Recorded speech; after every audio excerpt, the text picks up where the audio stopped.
Queridos irmãos, abrimos a palavra do Senhor, 1 Coríntios, capítulo 13. 1 Coríntios, capítulo 13. Eu sei que você já tem uma ideia do que Paulo está tratando aqui nesse capítulo, né? Eu gostaria de ler com vocês 1 Coríntios capítulo 13. Todos encontraram? Amém? O amor é o dom supremo. E eu passo a mostrar-vos ainda um caminho sobremodo excelente. Ainda que eu fale a língua dos homens e dos anjos, se não tiver amor, serei como bronze que soa ou como símbolo que retine. Ainda que eu tenha o dom de profetizar e conheça todos os mistérios e toda a ciência, ainda que eu tenha tamanha fé a ponto de transportar montes, se não tiver amor, nada serei. E ainda que eu distribua todos os meus bens entre os pobres, e ainda que entregue o meu próprio corpo para ser queimado, se não tiver amor, nada disso me aproveitará. O amor é paciente, é benigno. O amor não arde em ciúmes, não se ufana, não se ensoberbece, não se conduz inconvenientemente, não procura os seus interesses, não se exaspera, não se ressente do mal, não se alegra com a injustiça, mas regozija-se com a verdade. Tudo crê, tudo sofre, tudo crê, tudo espera, tudo suporta. O amor jamais acaba. Mas havendo profecias, desaparecerão.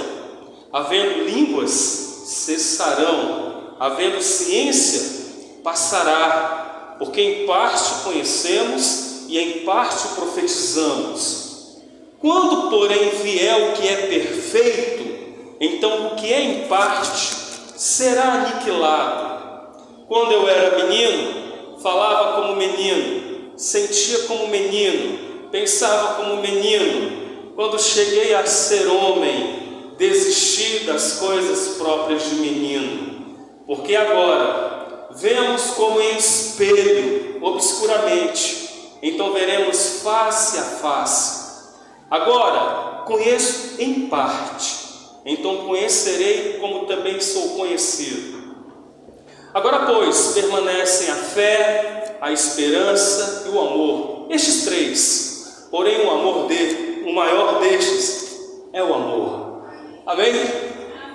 Uma aula de Paulo à igreja de Corinto, falando sobre o dom, o maior dom, ou que está acima de qualquer dom, que é a possibilidade de amar. Ele já estava falando aqui nos capítulos anteriores, né, o capítulo 11, falando sobre assuntos importantes, a instrução da ceia do Senhor. Capítulo 12 ele vem falando sobre os dons espirituais, tudo muito importante para o corpo de Cristo. Até que ele vem e fala aqui quando ele termina o capítulo 12, ele fala em procurar com zelo os melhores dons. Ele dá uma aula sobre o que é dom espiritual, como buscar, receber os dons do Espírito. Aí quando ele entra aqui no capítulo 13, ele diz: olha, mas eu vou mostrar para vocês um caminho sobremodo excelente. Se vocês ficaram assim estupefatos, extasiados com a possibilidade de Deus conceder a vocês dons espirituais, né? Porque o Senhor é mesmo, há uma diversidade nos serviços, há uma distribuição do Espírito para o corpo, mas o Senhor é o mesmo. Porque em Deus todas essas manifestações espirituais visam um fim proveitoso. Uns têm a palavra da sabedoria, outros vêm com a palavra do conhecimento, outros com o mesmo Espírito vêm com o dom da fé, dons de curar, dons com operação de milagres. Um vem com profecia, outro vem com discernimento de espíritos, outro vem com uma variedade de línguas, e outro ainda com a capacidade de interpretar essas línguas. E aí Paulo diz, um só é o mesmo Espírito operando em tudo. E a gente fica assim completamente, uau, capacidade de falar em várias línguas. O outro tem uma capacidade de interpretá-los. O outro irmão chega aqui, de repente fala uma palavra, o irmão ali é curado. Outro, não é dom de curar, é só um milagre mesmo. Vem outro com o dom da operação de milagres. O cara que não andava começa a andar, que não enxergava começa a enxergar, que não conseguia falar palavras audíveis, tinha uma mudeza, ele começa a falar de uma maneira clara, que todos entendem, um dom de operação de milagres. Aí daqui a pouco ele diz, olha, mas eu vou mostrar para vocês algo melhor que isso. Isso é muito bom, a igreja precisa, é gostoso nós estarmos fluindo nos dons do Espírito Santo.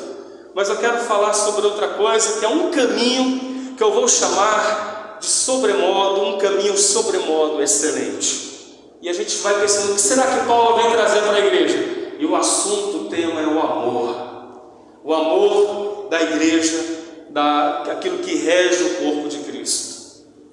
Paulo aqui está trazendo uma nova ideia, porque amor, na compreensão de muitos, era apenas esse sentimento que a gente sentia por alguma pessoa, um sentimento pelo melhor da pessoa. A pessoa tem as suas potencialidades, tem a sua maneira legal de ser, e a gente tem um estima por aquela pessoa e a gente diz, eu amo essa pessoa.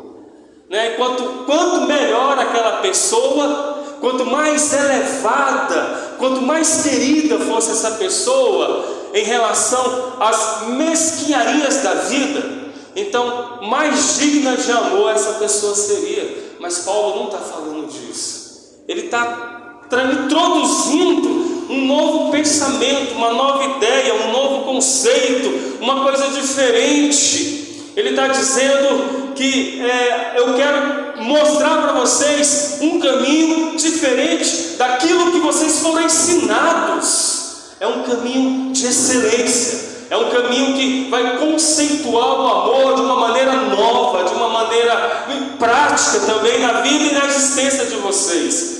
Vou falar sobre o caminho sobremodo excelente, que é o amor. E a gente só vai entender o amor se a gente entender a cruz, porque é na cruz que nasce o amor de Deus, é a compreensão de Deus. Vem Jesus, vem o Espírito Santo, vem e transforma tudo aquilo que nós ouvimos e sabíamos sobre o conceito do amor. Vem a cruz e mostra de fato o que é de fato amor verdadeiro e como a igreja tem que encarnar esse amor. Por isso é na cruz que nasce o amor, o verdadeiro amor. Vem emprestando para nós essa nova ideia. Fez da cruz de Jesus a afirmação maior deste amor. É da cruz onde Deus ama aqueles que os homens não amam. É da cruz onde Deus ama os que não se amam a si mesmo. É da cruz onde Deus ama os que não merecem amor. Onde o amor de Deus é o maior amor, é o amor sobremodo excelente, é o amor ágape. Então nasce da onde o verdadeiro amor? Somente da cruz. Da onde que eu tenho que aprender o verdadeiro amor? Da cruz de Jesus, somente dele. É de lá que ele fala, hoje mesmo estarás comigo no paraíso. É da cruz que a gente ouve o ecoar da voz de Jesus, sofrendo, sentindo dor, agonizando. Ele diz, Pai, perdoa eles. Eles não sabem o que estão fazendo, eles nem sabem quem eu sou, mas perdoa. Porque é na cruz que a gente vai entender o significado dessa teologia do verdadeiro amor. Ali ele está dizendo tanta coisa bonita sobre o amor. Vai introduzir um conceito novo, um novo homem, uma nova mulher. Aí ele diz aqui: ainda que eu fale a língua dos homens, ainda que eu fale a língua dos homens, eu possa falar qualquer língua humana, eu possa ser um bilingue, trilingue, quadrilingue, o que for de língua, possa falar todas as línguas dos homens. Aí Paulo está dizendo: se eu me comunicar bem com eles, com os homens, falar qualquer diálogo, dialogar, ser um erudito, ser alguém capaz de verbalizar e entender qualquer tipo de língua humana, posso ser uma pessoa requisitada por conhecimento humano, da língua humana. Mas ele diz aqui: se eu não tiver amor, eu nada serei. E muito mais do que isso, ainda que eu tivesse a capacidade de falar a língua dos anjos, eu não conheço a língua dos anjos, eu não sei qual é a linguagem mesmo, o idioma, não sei como é que os anjos se comunicam. Paulo está dizendo: se você tivesse a capacidade de dialogar com o anjo Gabriel, de compreendê-lo na língua original deles, de você ter uma capacidade sobrenatural de entender os anjos, mas está dizendo: se você tiver isso, não tiver amor, de nada adianta. O que Paulo diz aqui? Ele diz: olha, se eu falo a língua dos homens, capacidade de entender a língua dos anjos, se eu não tiver amor, eu serei como um bronze que soa ou como um símbolo que retire. Isto é barulho, não tem significado, não tem uma razão de significado. É um símbolo que retine, é um sino que está tocando. Pense naquele barulho que está tocando, naquele símbolo, naquele sino que toca e depois vem um outro e vem outro e incomoda. Isto é, não tem valor essencial para a vida, nenhuma força externa, se não tiver acompanhado do amor verdadeiro, porque o amor verdadeiro é o que vai legitimar e dar significado às nossas forças exteriores. Está dizendo: eu posso falar, ainda que eu tenha um dom de profetizar, de chamar alguém e dizer: vem aqui, põe a mão na cabeça, assim diz o Senhor, e aí manda a profecia e fala a profecia. Deus pode fazer isso hoje? Pode, claro que pode. Ele usa pessoas assim. Mas ele está dizendo que a gente olha para esse tipo de pessoa e fala: nossa, como esse homem, essa mulher é espiritual, Deus usando ele em dom de profecia. E Paulo diz: não, irmão, o dom de profecia ainda é menor em relação àquilo que eu estou te apresentando. Melhor do que profetizar algo é viver o amor de Deus em si. Ainda que eu tenha um dom de profetizar e conheça todos os mistérios e toda a ciência, o dom de profetizar e todos os mistérios, eu sou entendido, eu tenho conhecimento, eu sei sobre culturas, eu sei sobre a arqueologia, eu sei sobre tudo, sobre os mistérios da humanidade, sobre o conhecimento, sobre os saberes, sobre as ciências, todo tipo de saber humano. Ele está dizendo que mesmo que eu conheça tudo isso, se não tiver amor, nada serei. Aí ele prossegue dizendo: e eu tenho tamanha fé a ponto de transportar montes. Eita, que fé, né? O cara vê um monte, em nome de Jesus eu ordeno, e o monte sai do lugar. Vê o inimigo espiritual, te ordena no nome do Senhor, retira-te, e o bicho sai, a doença sai, o demônio sai. Tamanha fé. Aqui ele não critica você ter isso, você ter dom de profecia, você conhecer os mistérios, falar a língua dos anjos, a língua dos homens. Ele não critica, ele está dizendo que você ter isso sem o outro é que não tem validade. Então vamos ter os dois juntos, ele está dizendo em outro sentido. Mas ele diz: se eu tiver essa tamanha fé, transportar montes, se eu tiver esse discurso de fé, de operosidade, essa coisa agressiva da fé, mas se isso não vier acompanhado de amor, Paulo diz: você não é nada, irmão. Porque toda fé, ela tem que vir acompanhada do amor de Deus. O amor de Deus é que trabalha para que você tenha fé. Tudo isso que a gente vê, queridos irmãos, se você tem o dom de falar a língua dos homens, dos anjos, se você tem um dom de profetizar, de conhecer mistérios da vida, ciência, se você tem fé para transportar montes, tudo isso, se você perceber, nunca será algo em benefício próprio, sempre será em benefício do outro. É óbvio que eu vou me sentir, vai me fazer bem ser sábio, vai me fazer bem conhecer mistérios da vida, vai me fazer bem ter fé.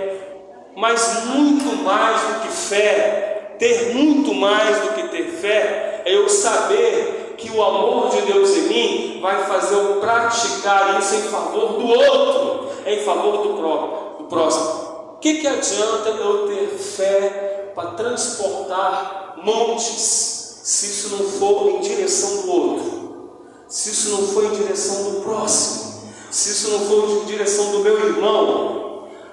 Eu falo a língua... Não, se eu tenho o dom de profetizar. Ninguém profetiza para si mesmo. Eis que falo contigo, Fábio, eu falando comigo mesmo neste momento. Não existe isso.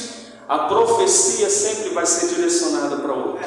O que me leva a profetizar para o meu irmão? O que me leva a ter entendimento para a compreensão da vida? Ter fé é sempre em direção para o benefício do próximo. O que está por detrás disso? O amor.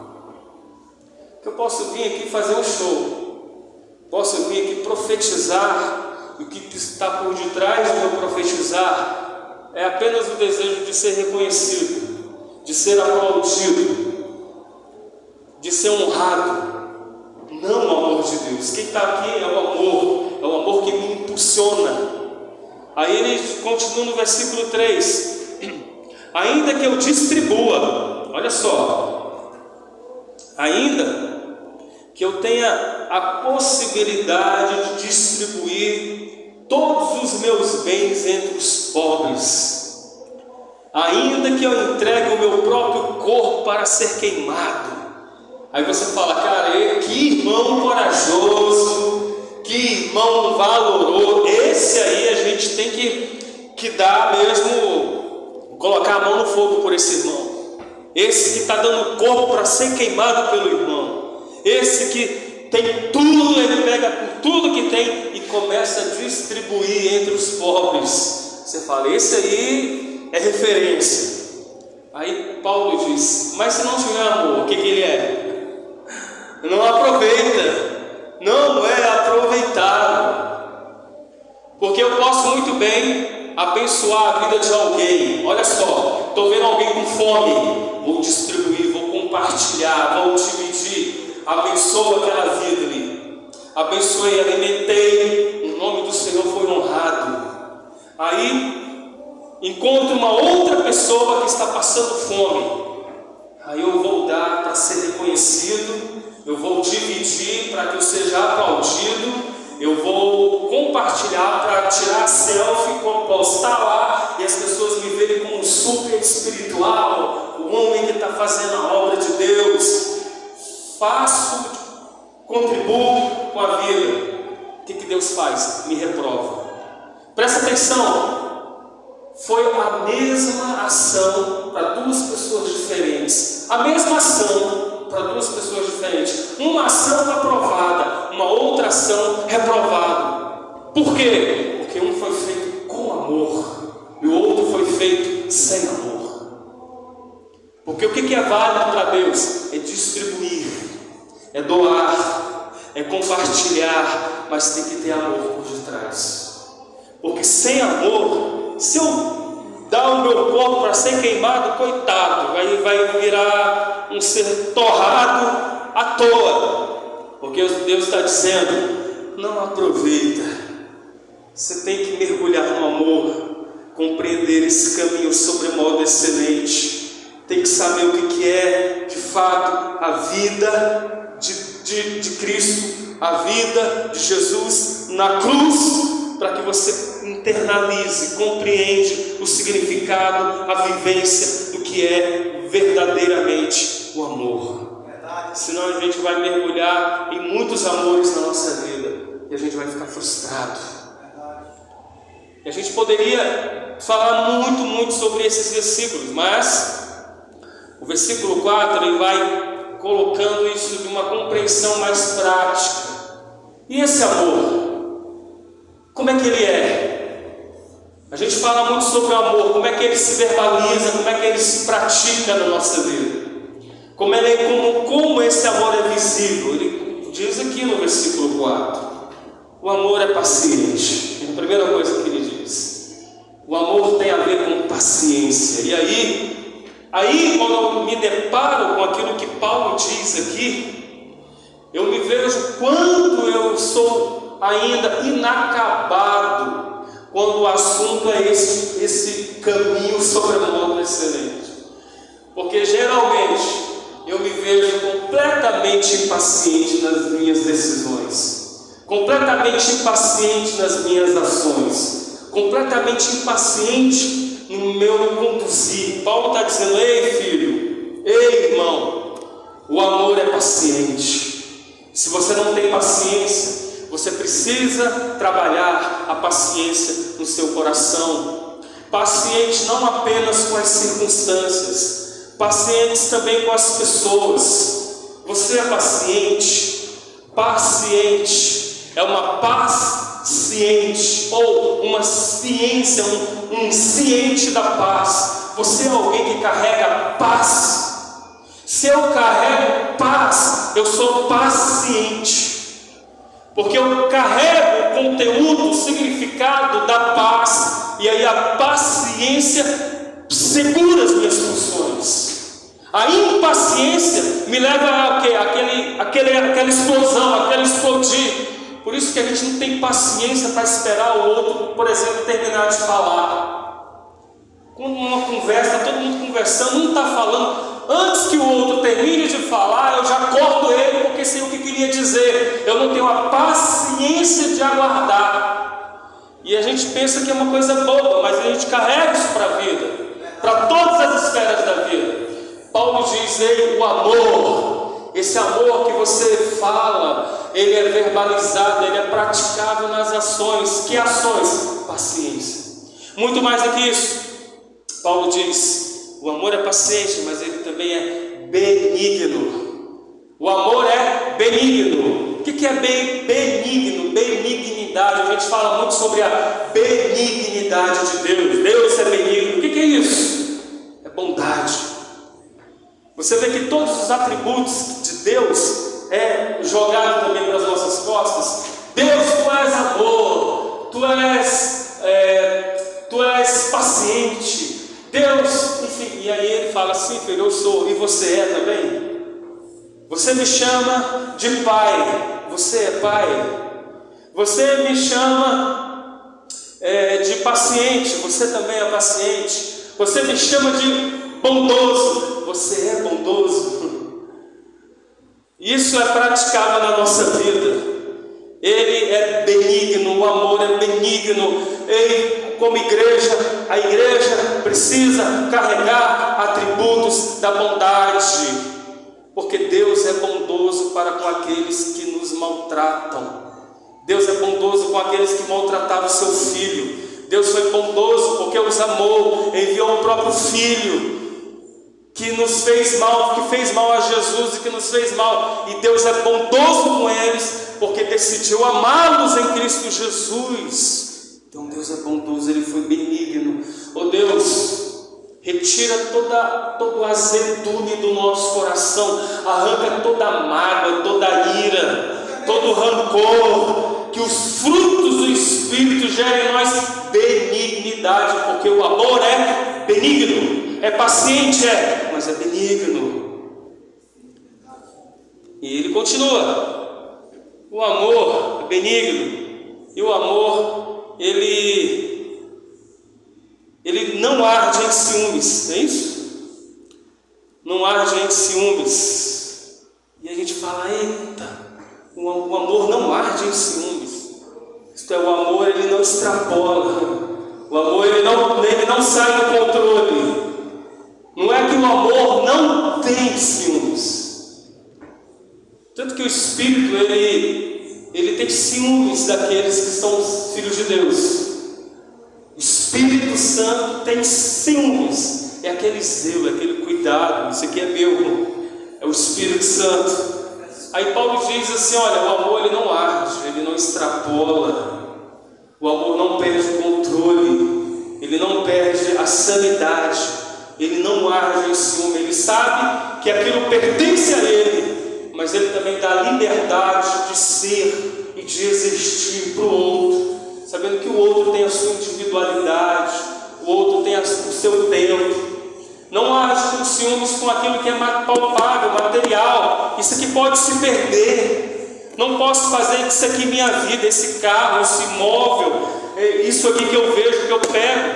Eu não vou pegar isso aqui achando que isso aqui é o sentido da minha vida. Eu não vou arder por isso. Eu não vou morrer por isso, porque isso aqui é passageiro, é efêmero. Não, eu vou ter zelo, vou ter a força de lutar por aquilo que vale a pena, por aquilo que é verdade, por aquilo que é verdadeiro, principalmente por aquilo que é eterno. Por isso o amor, ele tem ciúmes, mas ele não arde em ciúmes. E ele diz mais ainda: ele não se ufana, ele não se ensoberbece, ele não se engrandece. O amor, ele gosta de coisas simples. Ele não é aquele humilde medíocre. A gente fica tão humilde que a gente se apequena, que a gente fica tão coitadinho. Humildade não tem a ver com isso. Pelo contrário, a humildade revela uma força interior. Porque o amor não se ufana, ele não se ensoberbece, ele coloca-se no seu lugar. E a palavra de Deus diz que a gente tem que se humilhar debaixo da potente mão de Deus. Quanto mais líder, quanto mais espiritual, por assim dizer, quanto mais relevante, quanto mais visível, mais eu não me ufano, mais eu não me ensoberbeço. Geralmente parece que é o contrário que acontece. Aquele homem de Deus, aquela mulher de Deus espiritual, que prega, que é requisitado, que tem livro. Não há nada de errado em você ser isso, ter livros, ou estar na televisão, na mídia. Não, nada de errado com isso. Mas a sensação é que essas pessoas se ensoberbeceram. Agora eu estou no altar, agora eu estou no púlpito, eu estou quase chegando no lugar de Deus. Paulo diz: olha, o amor, ele não reconhece isso na vida dos filhos de Deus. O amor de Deus em mim não me ensoberbece, não me ufana, caminha com iguais, caminha com irmãos. Olho para gente fraca que nem eu, ou para gente vitorioso que nem eu, para gente que está caminhando no mesmo chão, no mesmo trilho, que precisa da mesma graça, que precisa do mesmo Deus. Não se ufana. Se você encontrar alguém aí cristão, cheio de si, de arrogância, de prepotência, não me toque, não chegue perto de mim, fale com os meus secretários primeiro.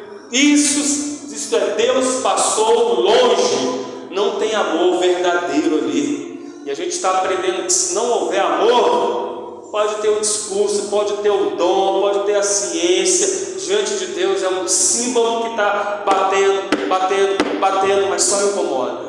Não tem consistência, não tem verdade, não se conduz inconvenientemente, né? O amor não se conduz inconvenientemente, isto é, ele evita aquilo que é vergonhoso.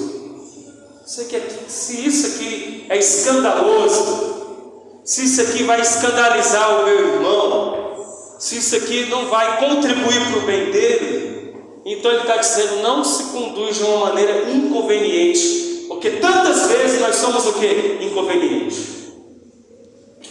Da mesma maneira, vou tomar um exemplo aqui, quando nós recebemos os irmãos novos na fé. Eu que já tenho tantos anos na fé, não tenho problema nenhum em tomar aquela minha taça de vinho. Não tenho nenhum problema. Tomar um vinho bem gelado, gostoso, eu amo tomar. Mas se chegou esse irmão aqui para a igreja, e aí o contexto dele era da bebida, ele veio do alcoolismo, e aí ele vai lá na minha casa, onde eu gosto, no jantar, tomar aquele vinho, e ele está lá no jantar. Para não escandalizá-lo, para não ser inconveniente, a sabedoria, o amor diz: não tome o vinho na frente dele, porque ele não tem a tua maturidade, é escandaloso para ele.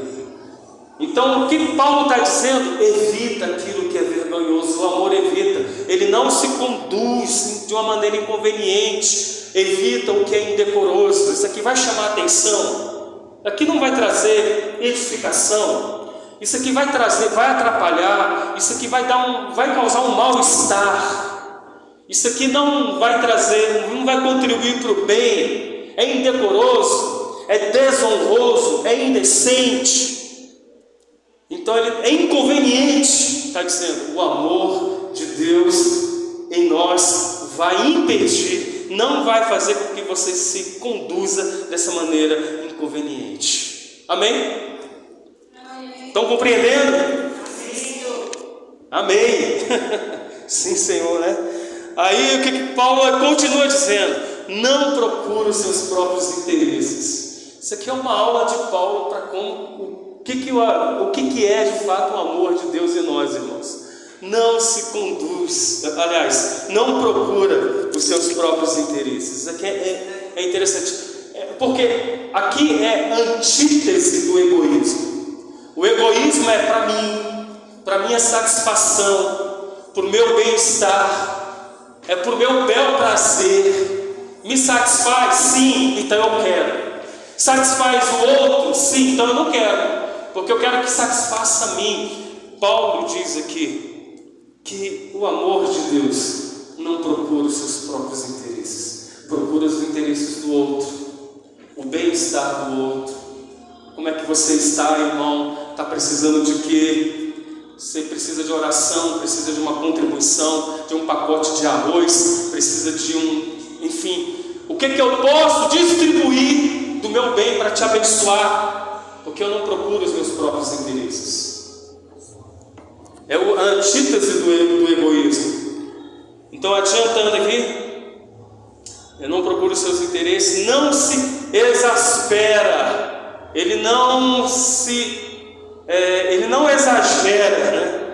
Ele não é escandaloso também, ele não se exaspera. Eu estou me perdendo aqui.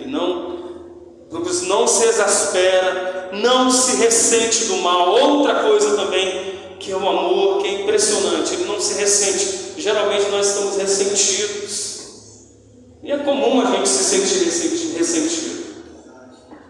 Geralmente a gente lembra de alguém, e a gente fala: nossa, como ela me magoou, como eles foram cruéis comigo. Poderia acontecer aquele mal com eles também. Justifica às vezes o mal para eles, em equivalência ao mal que foi praticado contra nós. A gente poderia bater o carro mesmo, poderia perder o emprego, poderia aquele negócio não dar certo. Aí Paulo diz: o amor, ele não vai se ressentir do mal. Deixa o mal para lá. Aquilo que foi praticado, esquece.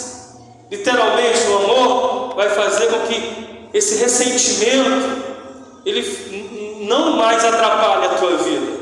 Você vai esquecendo, porque aí ele diz também no versículo 6: porque ele não se alegra com a injustiça, não se alegra com o mal, não se alegra com a corrupção, não se alegra com o suborno, não se alegra com a má distribuição de renda no nosso país, não se alegra com a injustiça, mas se regozija na verdade. E aí ele vai finalizando: porque tudo crê. Crê porque vê o melhor nos outros. O que o amor faz? Por que nós oramos pelos inimigos? Jesus diz: orai pelos vossos inimigos. Por quê? Porque o amor tudo crê. O amor tudo crê. Crê contra aquilo que eu não creio.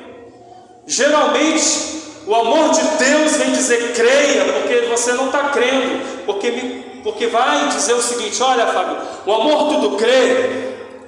Ele vai tudo crer porque ele vê o melhor nos outros, ele retém a fé nas pessoas. O amor não é pessimista para com o outro, o amor é capaz, e ele tudo crê porque ele é capaz de imaginar o melhor a respeito das pessoas. Da mesma forma como o amor tudo espera. O amor tudo espera. O amor tem uma visão prospectivo futurista. O amor está esperando, o amor está aguardando. Ele recusa-se a tomar o fracasso como algo final. Eu espero, eu aguardo, eu sei.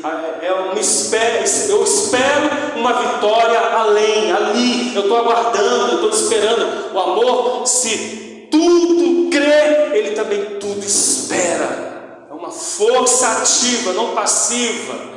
É uma ideia de que a gente vai andando com passos adiante, sabendo para onde a gente vai, o que nos aguarda. O amor tudo crê, tudo espera e tudo suporta.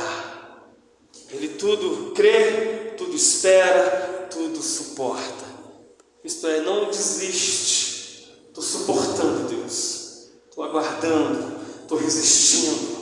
Eu não me deixo vencer. O amor não se deixa vencer, não se dá por vencido. Enfrenta a luta do mal, enfrenta e vence no nome do Senhor, de uma maneira varonil, de uma maneira poderosa no nome do Senhor. Ele está dizendo isso. E o amor jamais acaba. Ele vai dizendo aqui no versículo 8 que há profecias, um momento isso vai acabar. As línguas também, quando vier o que é perfeito, tudo isso vai acabar. Ele diz: olha, quando eu era menino, falava como menino. Ele está dizendo isso. Quando eu era menino, falava como menino, sentia como menino, pensava como menino. Quando cheguei a ser homem, desisti das coisas próprias de menino. Chegou numa varonilidade cristã, madura, adulta. Como é que eu estou falando? Como é que as pessoas estão entendendo quando você fala? Como é que você fala? Aqui está dizendo como Paulo falava. Antes eu falava, porque era menino, me expressava de determinada forma, porque era menino, me comportava como menino, pensava como menino, era menino, só que o amor de Deus amadureceu no meu coração. Paulo dizendo, amadureceu em mim.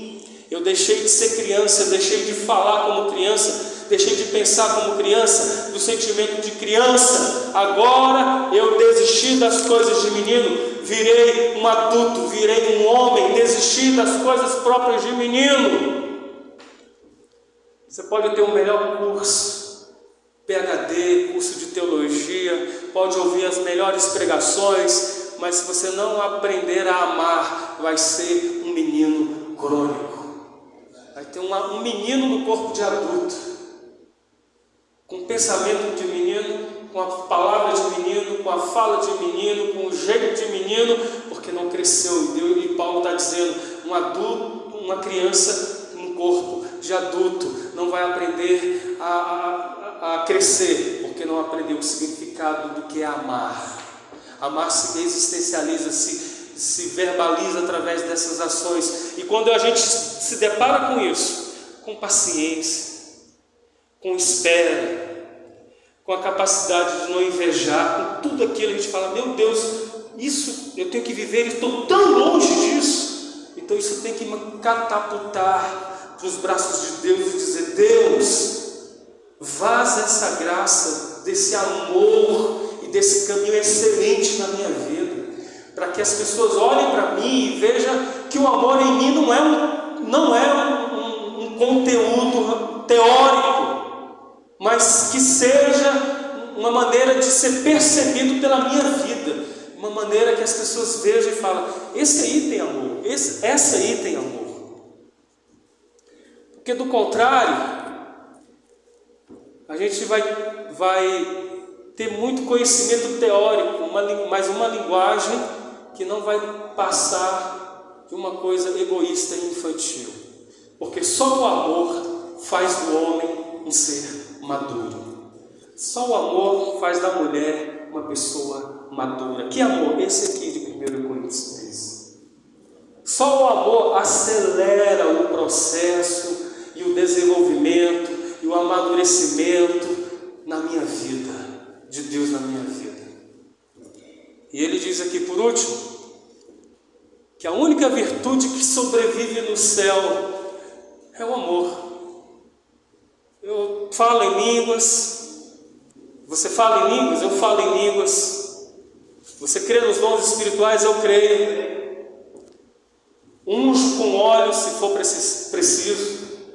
Profetizar se o Senhor assim o direcionar, mas tudo isso acaba. Quando nós chegarmos no céu, não tem línguas estranhas, não tem profecias, não tem dom de revelação, não vai ter nada disso. Quando a gente chegar lá, só vai ter uma coisa: o amor de Deus, o amor. Ele está dizendo: olha, permanece a fé. Se eu chegar lá com fé, Jesus vai dizer: acabou, filho, você não precisa ter mais fé para transportar montes. Já está na minha presença aqui. Fé é. Já foi. Se eu chegar lá dizendo que eu tenho esperança, esperar o quê? Eu já estou na presença dele, eu já estou na Nova Jerusalém. Porque acabou a esperança, acabou a fé, acabou o dom, acabou a ciência, acabou tudo. Mistério para quê? Não tem mais mistério, mas está dizendo: o maior destes, fé, esperança, é o amor.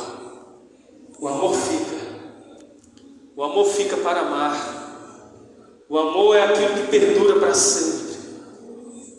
Quantas coisas tolas a gente vive porque nós não aprendemos a amar, mas a gente pode aprender a amar hoje. Não apenas falar de muito amor, mas dizer: Deus, me ensina a amar.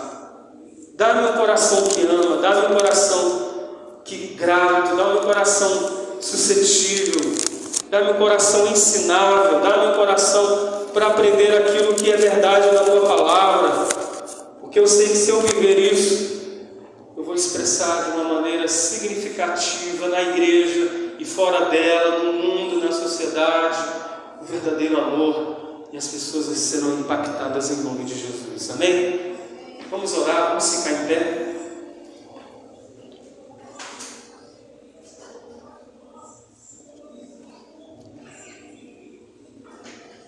Senhor Jesus, nós oramos essa noite em Teu nome, depois de lermos Tua palavra que fala sobre o amor. E nós sabemos, Senhor, que não há outro caminho sobre a moda excelente, senão o caminho do amor. Como também nós sabemos que só há o caminho para aprendermos a amar se for em Ti, se for compreender o significado da cruz. E nós queremos essa noite estar diante de Ti, Jesus, diante de Ti, Senhor, diante de quem Tu és, porque Tu és amor. Assim a Tua palavra diz que Tu és amor. Então nos ensina a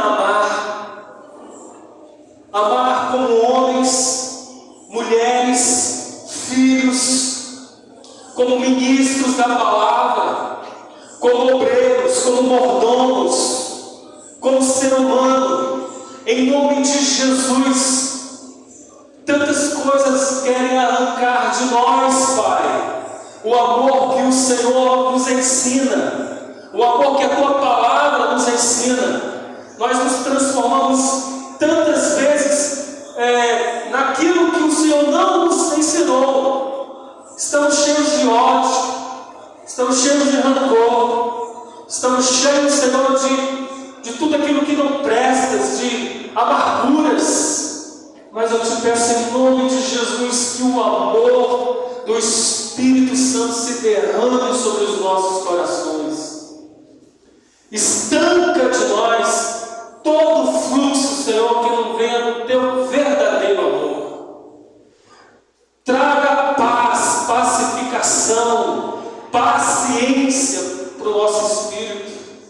Que possamos em Teu nome, como igreja, aprender que o amor tudo espera, sabe esperar. Que tudo suporta, que tudo crê, que tudo aguarda. Porque o amor, ele é paciente, é benigno, ele não se ressente do mal, não procura os seus próprios interesses. Ah, Senhor, nos ensina a encarnar essa palavra, que nós queremos ser uma igreja que chegue diante de Ti, aprovada, redimida, noiva de Cristo, porque amou com esse conteúdo, amou com essa verdade, amor com esse significado, e que em nome de Jesus, Senhor, a gente saia daqui amando verdadeiramente, desistindo do amor de menino, desistimos do amor infantil.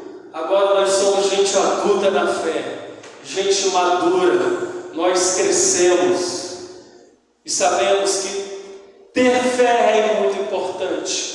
Esperança é muito importante, mas o maior destes é o amor, e isso nós queremos guardar para sempre em nossas vidas, em nome de Jesus.